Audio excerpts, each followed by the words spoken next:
Good afternoon, everyone. I'm Joseph Nocella, the United States Attorney for the Eastern District of New York. Thank you all for being here.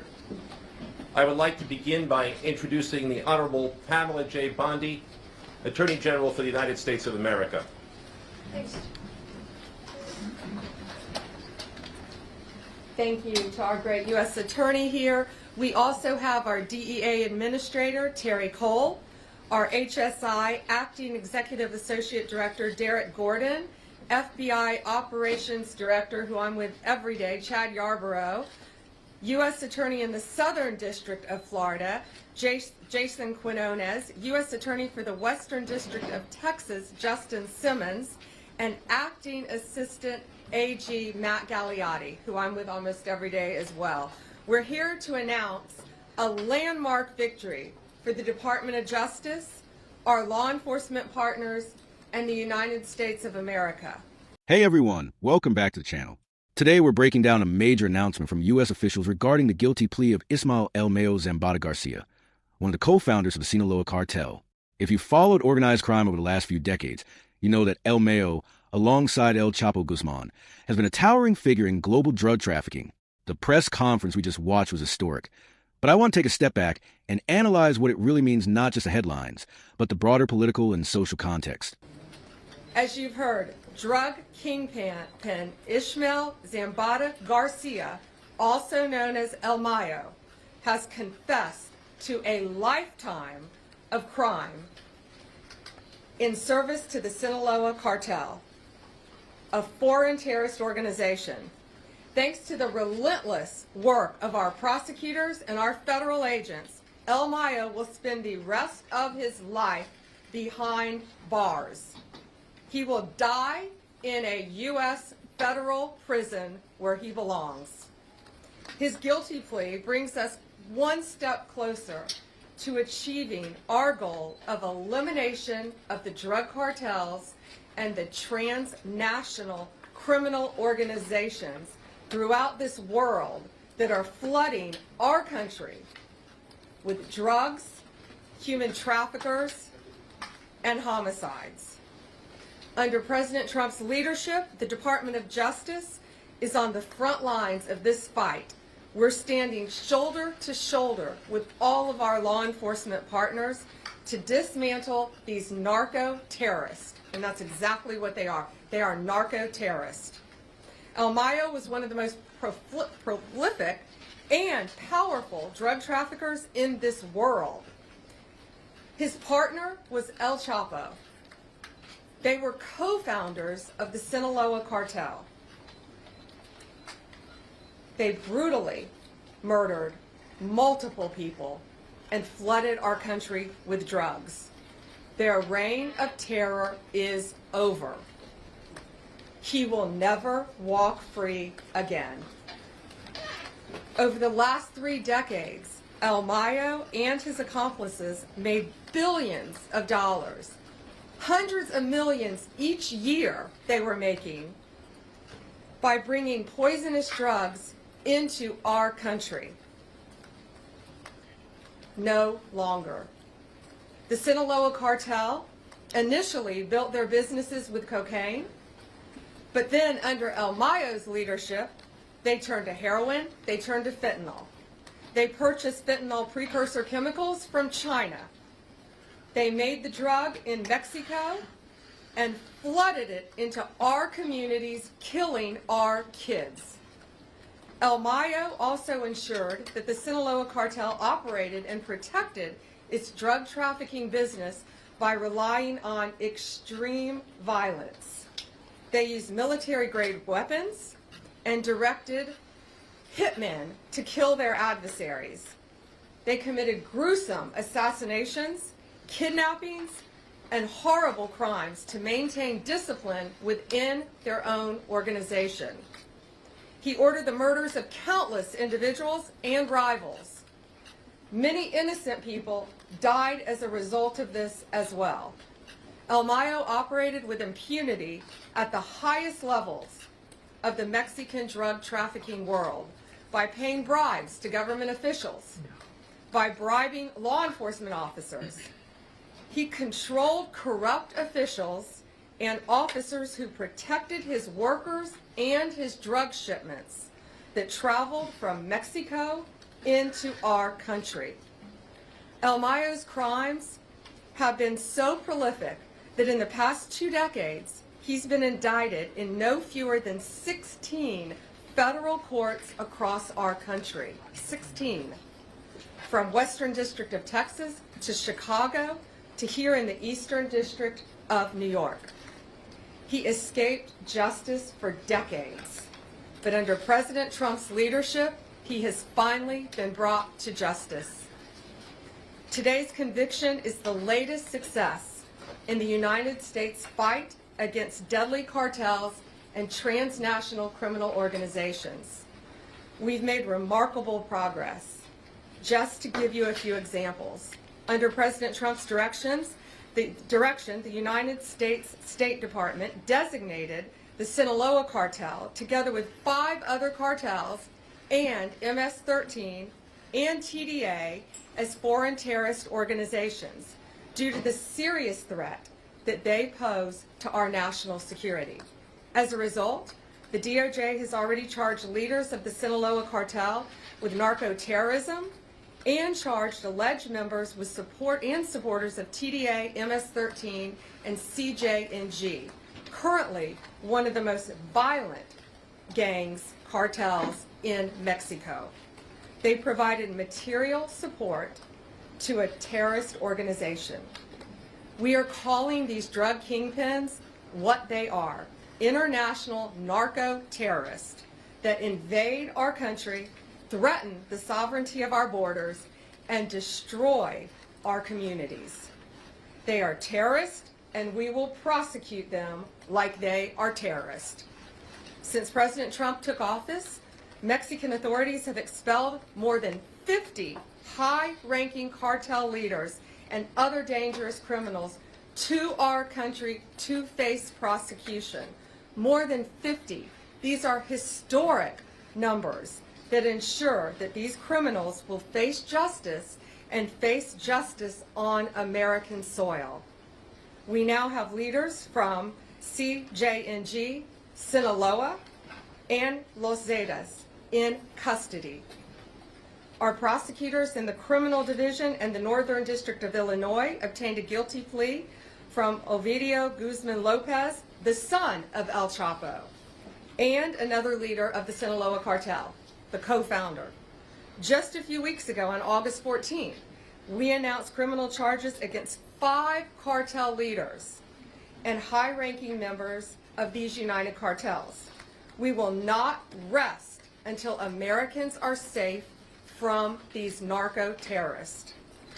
Thanks to our law enforcement officers, both here and in Mexico, who often put their lives on the line every single day to protect us and to get these violent leaders off the streets. We are not done yet. At President Trump's direction, we will continue to fight until every single cartel boss is behind bars and on American soil and in American prisons for the rest of their lives. Thank you.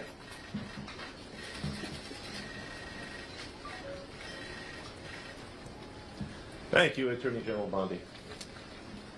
As you've heard a short time ago, Ismael Zambada García, known as El Mayo, pled guilty here in the Eastern District of New York to being the leader of the Sinaloa Cartel, the largest drug trafficking organization in the world. Among other things, he admitted to leading a continuing criminal enterprise and to RICO conspiracy charges.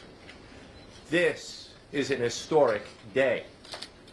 With today's plea, the Sinaloa Cartel has been decapitated. Its 2 founders and leaders, Joaquín El Chapo Guzmán, also known as El Chapo, and now El Mayo, both stand convicted. These defendants built a criminal empire in Sinaloa, Mexico. Their cartel grew like it was a cancer throughout the hemisphere. They flooded the United States with deadly drugs, including cocaine, heroin, methamphetamine, and then fentanyl.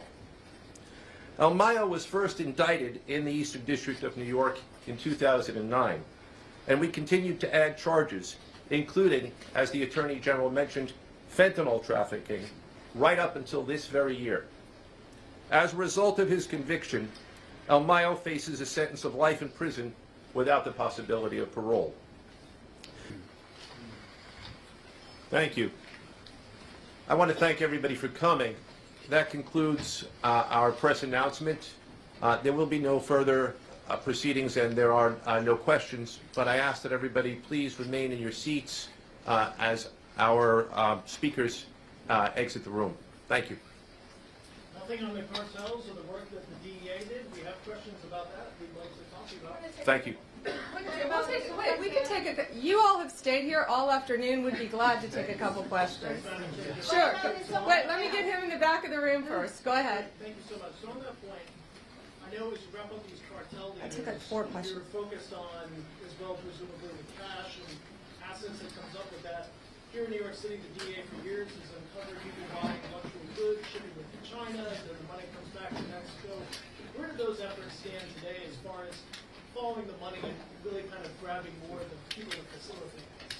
Yeah, if you couldn't hear, you ask about following the money. Following the money is always part of any of these criminal cases. That's how we're able to track and find them. I mean, this guy El Mayo was living like a king, and now he's living like a criminal for the rest of his life. He was living in a palace, and now he's going to be in a prison. So following the money is how we solve these cases. Terry, do you want to add a couple words to that with DEA? So, thank you, Madam Attorney General. There is a large cash seizure associated with this forfeiture that we will get out here shortly. But more importantly, our work with the Mexican government is not done. Similar to what we did with RCQ that we brought to the United States, there are proceedings happening as we speak. Hang on. Just take a few questions. Sir, sitting right there. Yeah, thank you so much. Mexican President Claudia Sheinbaum said the U.S. government should collaborate with Mexico to understand how the U.S. authorities bring El Mayo Zambada, because for them it's not clear yet. What's your answer on that request? Well, first we want to thank the Mexican authorities for all of their help in bringing all of these cartel leaders to justice. We're not going to comment on any of the specifics of any investigation, but we have brought, under Donald Trump's direction, we have brought more cartel leaders to justice than any other administration in this nation's history. Any other questions? Go ahead, Alana. Why take the death penalty off the table in this case? So, Mexico, I've done this my entire career as a prosecutor. When dealing with Mexico, we cannot seek the death penalty. We've always known that, and that's an agreement that we've had with Mexico when we get them to our country. That includes many others. This guy's 78 years old, but he will live like he's on death row, I can tell you that. He will live in a prison cell the rest of his life. Yes, sir. Use the air bridge to come cocaine and drug to the United States. What about Honduras? Yeah. Air bridge. He asked about the air bridge. Air bridge is a term that is common in law enforcement for how drug traffickers move their drugs from multiple countries, Venezuela, Honduras, Guatemala, Mexico, to our country. It's called an air bridge. And they pay off government officials, they pay people off, they pay off law enforcement officers in their countries to ignore that and to let them fly undetected. We're looking at all that. We're looking at that in multiple countries. Thank you all for being here, and thank you. Great question. Thank you. Thank you, sir. First, let's establish the basics. Zambada admitted to leading the Sinaloa Cartel for decades, overseeing billions of dollars worth of cocaine, heroin, methamphetamine, and more recently fentanyl, which has devastated U.S. communities. He's also acknowledged extreme violence, from assassinations and kidnappings to widespread corruption of government officials. After being indicted in multiple U.S. courts over the years, he finally pled guilty and now faces life in prison with no chance of release. On paper, this looks like a major win for law enforcement and prosecutors who have spent decades pursuing him. Officials are even calling it the decapitation of the cartel, since both of its founders, El Chapo and now El Mayo, are convicted and behind bars. But as a political analyst, I think it's important to separate the symbolism from the reality. Yes, taking down someone of El Mayo's stature is symbolically powerful. It sends a message that no cartel leader is truly untouchable. The U.S. government also framed this as part of a larger strategy to classify cartels as foreign terrorist organizations and prosecute them as narco-terrorists. That framing raises the stakes and aligns with a more militarized approach to fighting organized crime. However, history tells us that cartels don't disappear when their leaders are captured. In fact, leadership transitions often spark power struggles, splinter groups, and even more violence. We've seen this repeatedly in Mexico, whether it was the fall of the Guadalajara cartel in the 1980s, or El Chapo's extradition in 2017. The networks, infrastructure, and demand for drugs remain intact, and someone always steps in to fill the void. One key takeaway from the press conference is how much emphasis was placed on international cooperation. U.S. officials repeatedly thanked Mexico, Spain, Colombia, and other partners who played roles in tracking down and prosecuting Zambada. This reflects a shift toward global coordination, especially when cartels operate across continents and rely on supply chains that span Asia, Latin America, and North America. But cooperation also comes with limits. Mexico, in particular, has had an uneven record of working with U.S. agencies, especially under political pressures at home. So while this plea represents progress, it doesn't erase the deep institutional challenges, like corruption, local impunity, and the sheer financial power of the cartels, that allow these groups to survive. I think it's also worth focusing on fentanyl, because that was a recurring theme in the press conference. Officials made clear that the Sinaloa Cartel played a major role in fueling the U.S. opioid crisis by sourcing precursor chemicals from China, producing fentanyl in Mexico, and trafficking it across the border. Unlike cocaine or heroin, fentanyl is cheap, potent, and easy to transport, which makes it highly profitable but also far deadlier. So while El Mayo's plea is framed as justice for victims of fentanyl, the hard truth is that the supply chain remains resilient. Other factions of the Sinaloa Cartel, and rivals like the CJNG, continue to push fentanyl aggressively. Unless demand in the U.S. declines and domestic prevention improves, this epidemic is unlikely to slow down simply because one leader is out of the picture. Overall, this guilty plea is significant.